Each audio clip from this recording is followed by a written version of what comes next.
Good morning, Dana.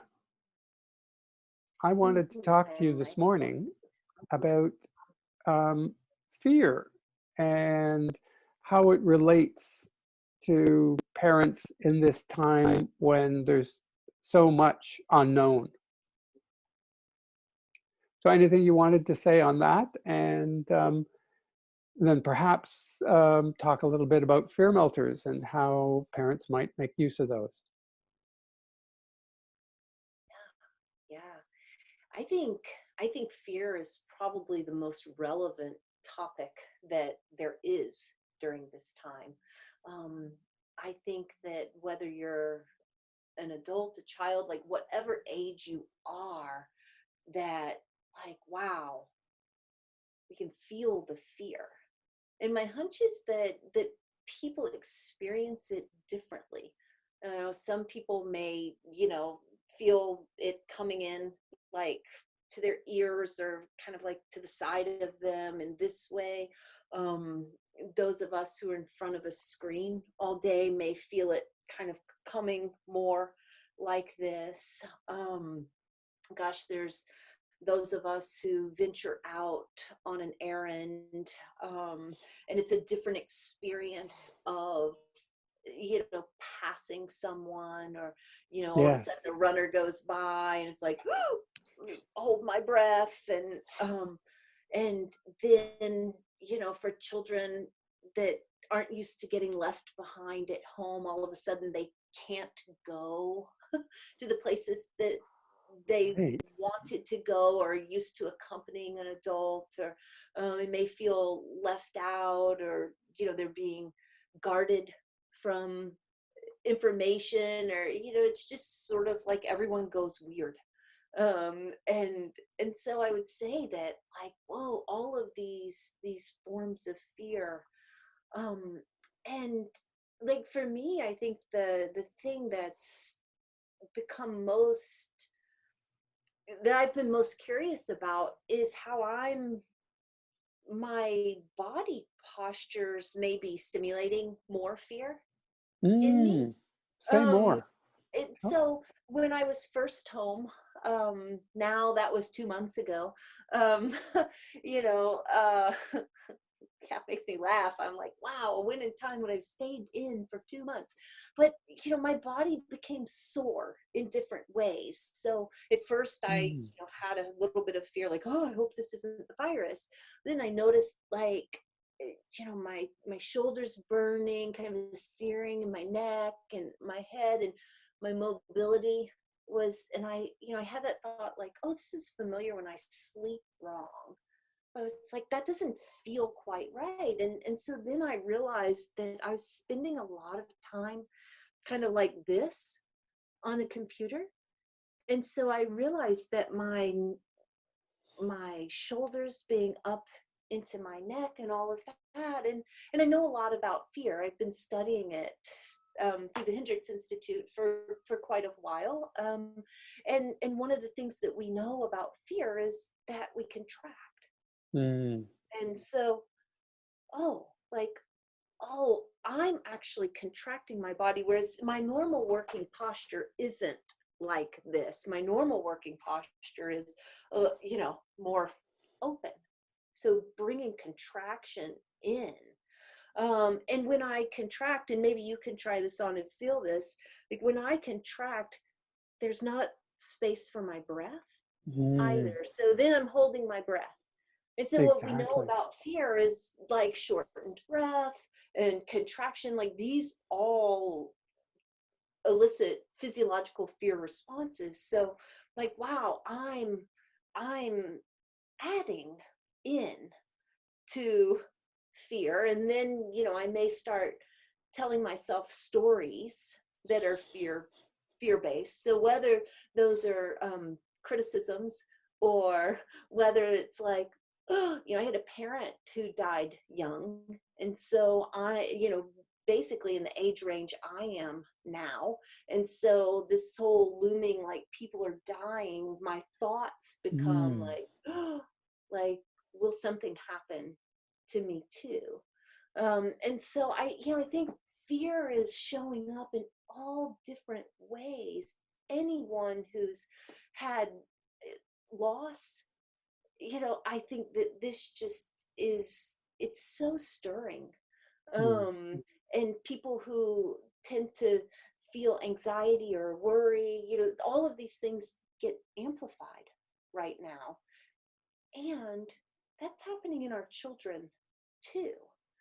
There's the initial like, oh, well, children, this isn't happening to children, but they can be carriers. And so the fear, like, oh, am I a harm to my parent in some way, or to my grandparents? How might I be dangerous to someone else? And then, the possibility that, oh, maybe children can have it, or they are having it. And so like, oh, I'm vulnerable now too. And Or they I, can catch it. I mean, exactly. I was walking down the street, excited little 2-year-old came running down towards the sidewalk, and the parent, right, it was like, oh my God, yeah. And I'm sure the little kid thought they were very angry, but I'm pretty sure they were just afraid that we don't know if you've got it or not, but we don't want our child near you. Right, right. So what you most likely witnessed was a fear fight response. Mm. So a a rush forward, like kind of a burst, loud chin forward, wait. And so that's one way that fear shows up for people. And another way is a flee. So kind of a moving back, or, even a like, oh, we can flee back. We can literally leave. We can flee out to the future. My fear that, oh, what if I die, is a flee to the future.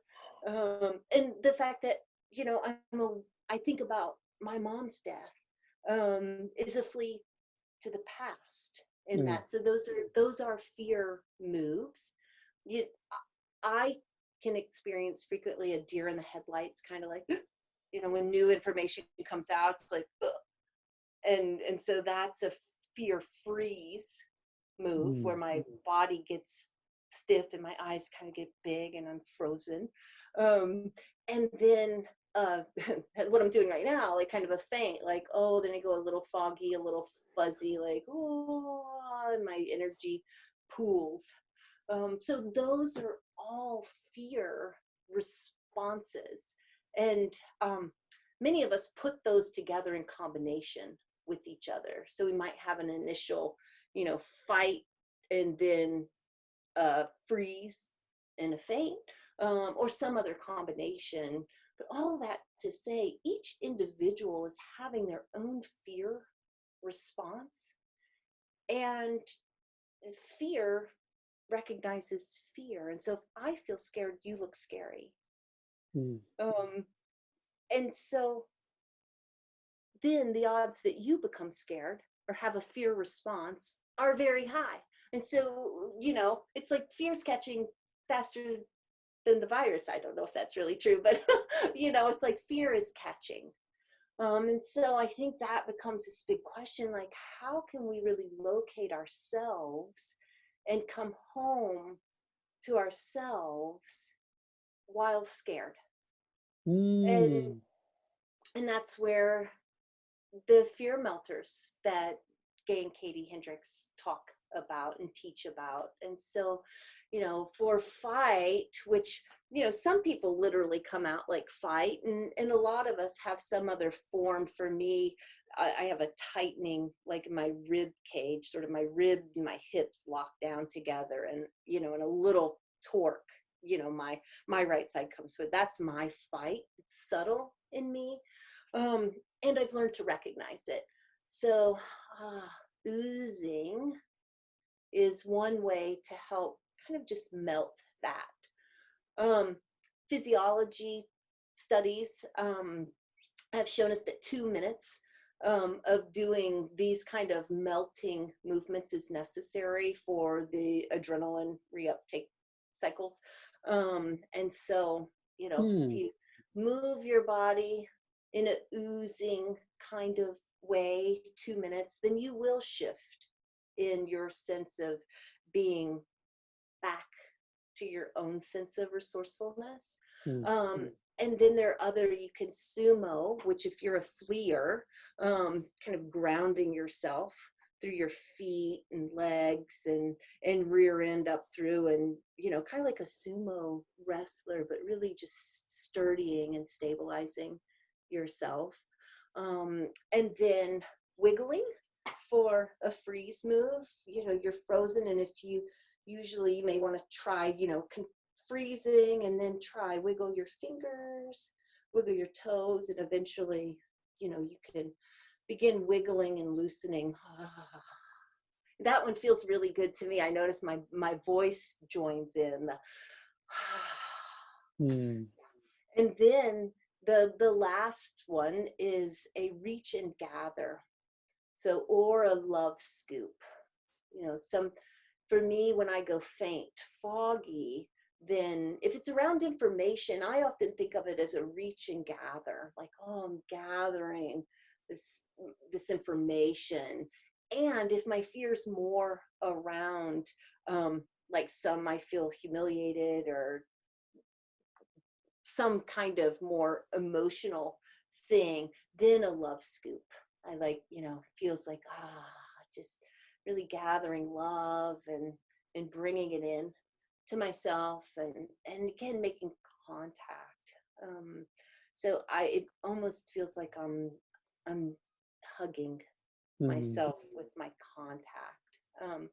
And yeah, so those are ways, and teaching those movements to children, or not even teaching per se, but playing with children in those ways, creating creating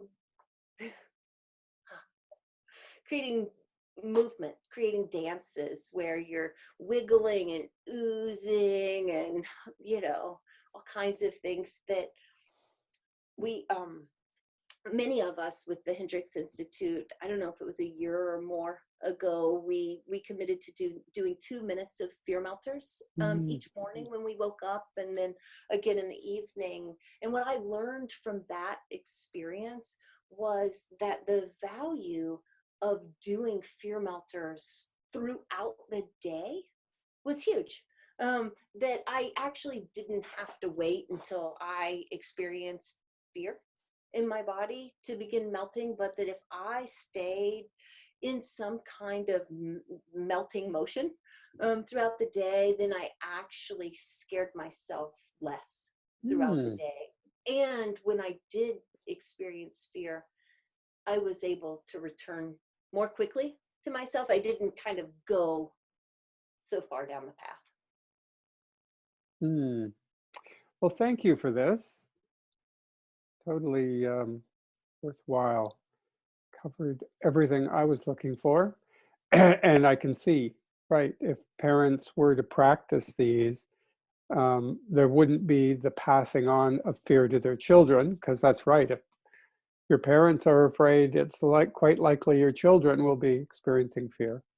Yeah. And And when my child is afraid, I can do this too, you mm, know? So, or if you're afraid, I can do this, and it translates to you. hmm, perfect. Well, thank you again, Dana. Thank you. Really appreciate this.